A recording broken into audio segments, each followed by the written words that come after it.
अगली खबर का रुख करेंगे। प्रधानमंत्री नरेंद्र मोदी ने सिविल सेवा दिवस पर आज अधिकारियों को एक बड़ा मंत्र दिया। उन्होंने कहा कि वो भारत की हर ब्यूरोक्रेसी से वो आग्रह करना चाहते हैं कि वो राजनीतिक दलों के कामकाज और उनके फैसलों को लेकर सवाल जरूर पूछे।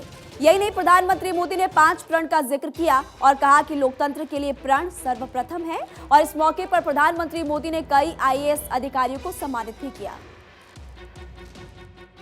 देश के आईएएस अफसरों को मोदी मंत्र, प्रधानमंत्री मोदी का प्रण, लोक और तंत्र सर्वप्रथम। आईएएस अधिकारियों को तीसरी आंख वाला ज्ञान। 21 अप्रैल यानी कि राष्ट्रीय लोक सेवा दिवस। ये दिन उन लोक सेवकों को समर्पित है जो देश की प्रगति के लिए काम करते हैं। प्रधानमंत्री मोदी ने राष्ट्रीय लोक सेवा दिवस पर अधिकारियों को अवार्ड दिया। इस दौरान प्रधानमंत्री मोदी ने अधिकारियों को बड़ा मंत्र दिया, सियासी दलों पर तीसरी आंख वाली नजर रखने की अपील की।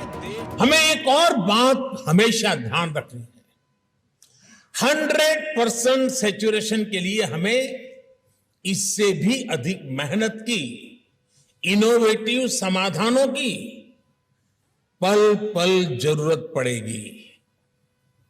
अब जैसे डिजिटल इंडिया का इतना व्यापक इंफ्रास्ट्रक्चर हमारे पास उपलब्ध है, इतना बड़ा डेटा सेट हमारे पास है, लेकिन अभी भी हम देखते हैं कि हर विभाग अपने अपने हिसाब से वही जानकारी, वही दस्तावेज मांगता है जो पहले से ही किसी न किसी डेटाबेस में मौजूद है। दिल्ली के विज्ञान भवन में आयोजित कार्यक्रम में प्रधानमंत्री मोदी ने बताया कि देश कैसे आगे बढ़ रहा है, करप्शन पर किस तरह से नकेल कसी जा रही है। इसी दौरान उन्होंने आईएएस अधिकारियों से कहा कि वो राजनीतिक दलों पर ध्यान रखें कि टैक्स पेयर्स का पैसा कहां खर्च कर रहे हैं। वो टैक्स पेयर्स मनी का इस्तेमाल अपने दल के हित के लिए कर रहा है या देश के हित के लिए कर रहा है, उसका उपयोग कहां हो रहा है, ये आप लोगों को देखना ही होगा। दोस्तों,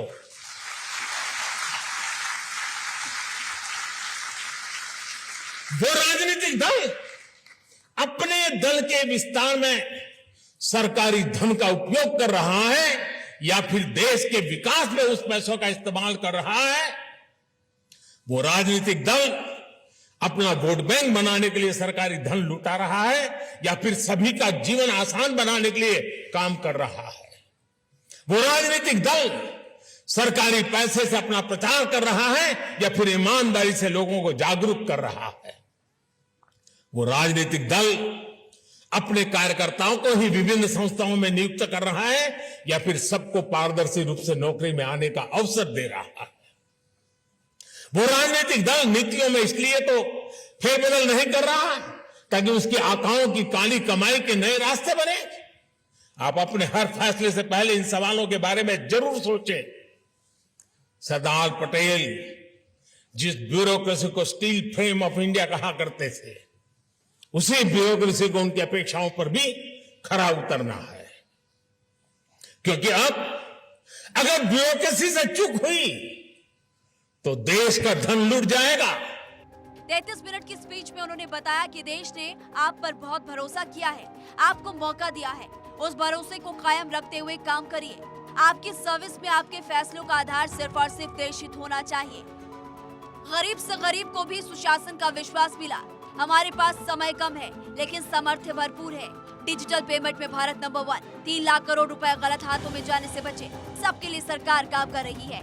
इस मौके पर प्रधानमंत्री मोदी ने कई आईएएस अधिकारियों को सम्मानित भी किया। केंद्रीय स्वास्थ्य सचिव राजेश भूषण, यूपी के रामपुर के डीएम रविंद्र कुमार मंडल, चित्रकूट के डीएम अभिषेक आनंद को पीएम अवार्ड से नवाजा गया। 16वें सिविल सेवा दिवस के मौके पर यूपी में जल जीवन मिशन की सफलता की कहानी दिखाई गई। उत्तर प्रदेश में किस तरह से बुंदेलखंड से लेकर विंध्य तक पाइपलाइन बिछाकर घर घर पानी पहुंचाया जा रहा है, इसके बारे में बताया गया। इस दौरान नमामि गंगे और ग्रामीण जलापूर्ति विभाग के सचिव ने प्रेजेंटेशन के दौरान बताया कि जल संकट से जूझ रहे यूपी के सभी जिलों में हर घर जल योजना से बदलाव हो रहा है। यूपी में जल जीवन मिशन की सफलता पर केंद्र से लेकर यूपी के मंत्री काफी खुश दिखे। स्वतंत्र भारत के पहले गृह मंत्री सरदार वल्लभ भाई पटेल ने 21 अप्रैल 1947 के दिन दिल्ली के मेटकाफ हाउस में प्रशासनिक सेवा के प्रोबेशनर्स अधिकारियों को संबोधित किया था। पटेल ने अपने भाषण में सिविल सेवकों को स्टील फ्रेम ऑफ इंडिया बताया था। तभी से हर साल 21 अप्रैल को नेशनल सिविल सर्विस डे मनाया जाता है। Bureau report, Bharat 24।